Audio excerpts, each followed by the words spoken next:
Hello everybody, Ryan back from Guitar Teacher Tools with probably our last and final step for teaching blues improvisation to a classroom full of guitar students.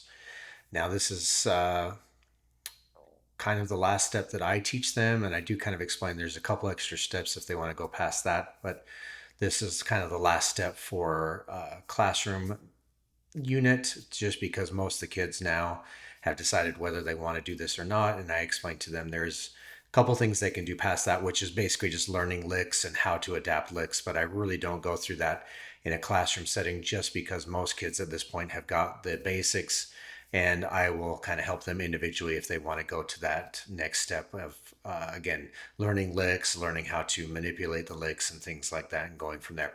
So this is kind of the last step that I do as a classroom setting. And so we've gone through playing one note at a time, focusing on the rhythm. We've gone through two notes. In the last video, we talked about adding in 3 or 4 notes depending on how they're comfortable. And you could go through all of the notes of the pentatonic in that sense, but for the most part, kids now understand how this is working and going through. So I usually don't do that. It's a little bit monotonous to keep just doing that one at a time. I just kind of say, hey, we can now do it as much as we want from there. So this is the last step where we talk about now focusing what notes we play a little bit more to give them the idea of, again, a nice complete solo that sounds great with the chords. And we're talking about playing to the changes. So we talk about the root notes and so forth like that.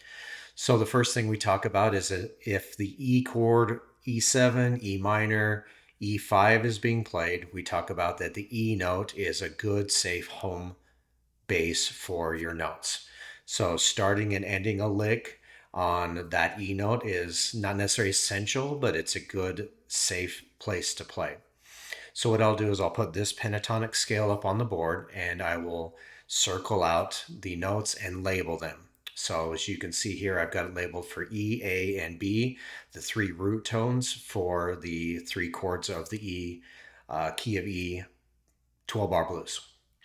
So we do kind of backtrack for a first maybe day or two or a couple of tries through this, depending on how well the kids latch onto this. But we kind of go back to the one note at a time, and then playing that note that matches the chord being played. So for example, explain to them if I'm playing an E chord, then I want them to play just the E note, going back to, again, manipulating the rhythm however they want with quarter notes, half notes, what I skip, whole notes, half notes, quarter notes, eighth notes. So they can go back, but we kind of go back to the one note at a time, focusing on what rhythm they're going to play.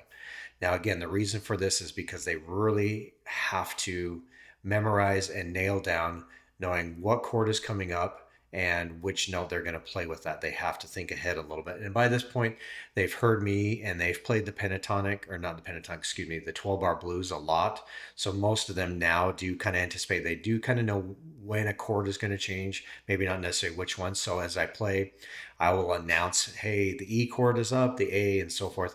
In the video clips that you'll see later, I don't have the ability to do that because I have a microphone plugged in to hear my guitar, which you then can't really hear my voice. But I'll display it on the screen. Just pretend that would be my voice. So we will do that for a couple of run-throughs. Again, I need to make sure they feel very comfortable knowing what chord is coming up and which note to play. But here's a video example of what that would sound like.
Okay, so after they feel comfortable with this, and again, this is not necessarily, each step of this is not necessarily one day or One lesson, it's just basic parts.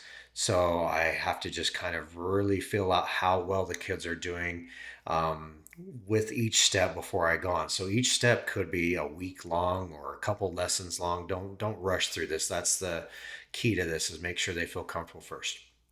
So once they've got comfortable, they know what chord is being played, what note, and they feel very comfortable with that. Then we open it up and I'll put the pentatonic scale back on here. And I say, okay, if the E note is being played or the E chord is being played, play the E note. And then you kind of go to either side, just one string or two. We don't want to, again, overwhelm this, but I kind of show them from their examples, and that's what this looks like from the songs they've played, where it's that E note or the A note, and it's just a couple of other notes near them. So they already have kind of that concept already. Now we're just telling them to play a little bit more a specific note for a specific chord. So I have this on the overhead, or they've kind of gotten used to this at this point, but kind of saying, here's the spot to do. And then we kind of go from either side of the pentatonic scale. And that's a good place to kind of work from that. So now they're playing the root note, and then they're adding a couple of other notes. So all of these lessons kind of now have built up to this point. They understand the concept. The only thing that has really changed is I'm just now telling them, again, a specific note for a specific chord.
And so we just go through that a bunch of times.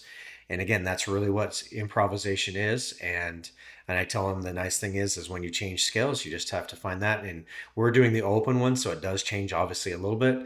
And as many of you know, as guitar players with the movable versions, that's great, because once they learn the root in A or any of those, shifting that movable up and down, if we go past that, then we do talk about how that's the same spot. If I'm playing the movable A minor pentatonic and it's 1 5 for A, if I slide it to the left 3 frets or 2 frets down to the 3rd fret, now it's a G.